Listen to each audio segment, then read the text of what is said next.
ذكر وموعظة ونور فيه شفاء للصدور وشفيعنا يوم النشور. أعوذ بالله من الشيطان الرجيم. بسم الله الرحمن الرحيم.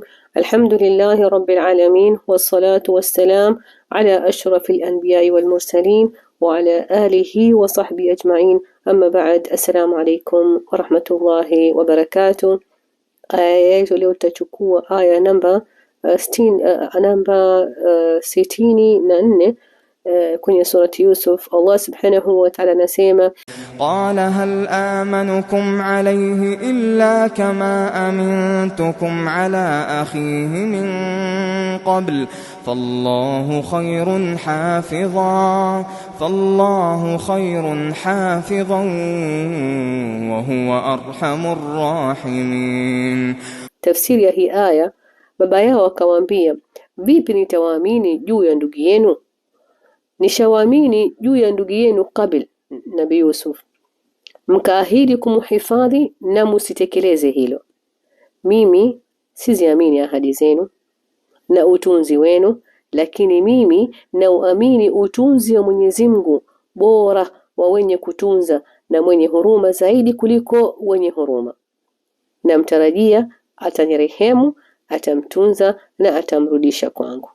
Subhanallah. Moyo wa Nabii Yaqub mwenye nini? Moyo wenye tawakkul ala Allah, kumtegemea Allah subhanahu wa ta'ala. Subhanallah. Mchukueni na kuamini na muamini Mwenyezi Mungu. Lena kwanza nilikuaminini nikupeni mtoto, na hiyo mara pili hivyo pia mchukueni, lakini mimi hakikatan mimi namwamini Mwenyezi Mungu. Hata ile mara ya mwanzo pia Nabii Yaqub anamwamini Mwenyezi Mungu, anatawakkal kwa Allah subhanahu wa ta'ala, na anajua yeye ndiye mwenye kuhifadhi. Na sisi kadhalika, hii dua adhim ikiwa tutashikilia kuisoma hasa asubuhi katika adhkaru sabah unaitia, au unapotoka tu nyumbani pia, au watoto wako, mume wako, chochote kile chako, au ile kitu ambacho mwenyewe unataka kuhifadhiwa, au hata ukiweka amana, ukiweka vitu vyako na ukaweka bismillah, Allahu khairun hafidhan wa huwa arhamur rahimin. Na watoto wetu pia, Mwenyezi Mungu ni ndio mwenye kuhifadhi, Mwenyezi Mungu ndio mwenye kurudishia. Mwingine atasema mie nasoma hii dua kila mara, bali mimi naongeza juu yake ina nini, na stawi auladi, yani namwachia Mwenyezi Mungu ndio mwenye kuhifadhi, na wanafikwa na misiba, au mtoto wangu kafariki au kaondoka hakuja, Allah subhanahu wa ta'ala hakurudisha, hajarudisha. Si kama hakurudisha dua yako au hakuipokea dua yako au hajakuhifadhia kitu chako, hasha Allah subhanahu wa ta'ala, la inna karim alim na hakim. Kwa hivyo kwa hikma yake na ilmu yake anajua angerudi ingelikuwa madhara kwako. Na tunasoma sura al-Kahf daima, na tunajua kisa cha wale ambao wamedhukuriwa katika kisa cha sura al-Kahf. Allah subhanahu wa ta'ala hakurudishia nyumbani, lakini kakuwekea pahali pema, kamweka mtoto wako aljanna. Leo ungeliambiwa huyo mtoto angerudi, atarudi kwako, lakini atakuwa katika watu wa jahannam. Lakini nimemchukua alipotoka kaondoka, na umesoma dua ya kumhifadhi, atakuwa kwenye aljanna. Sote tutasema nini? Bora aljanna. Na sote tunataka ghaya yetu katika hii dunia sisi ni kupata ridha yake Allah subhanahu wa ta'ala, na kutoka katika jannatul al-firdaus al-aala. Tunatawakkal kwa Allah subhanahu wa ta'ala. Tuchukue darsi hii kwa Nabii Yaqub.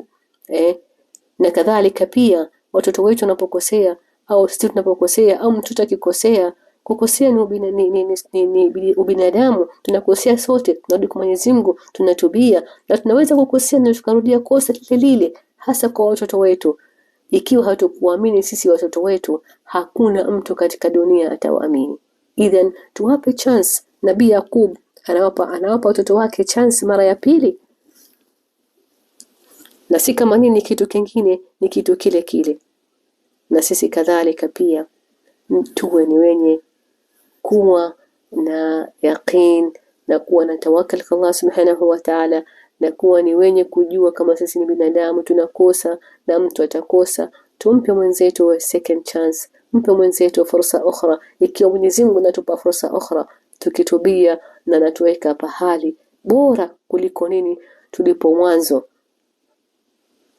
Lidhalik darsi yetu tuwe na tawakkal kwa Allah subhanahu wa ta'ala, tuwe ni wenye kumtegemea Allah subhanahu wa ta'ala, sio kutegemea binadamu. Subhanakallahumma wa bihamdika nashhadu an la ilaha illa ant nastaghfiruka wa natubu ilayk. Assalamu alaykum wa rahmatullahi wa barakatuh. إلا به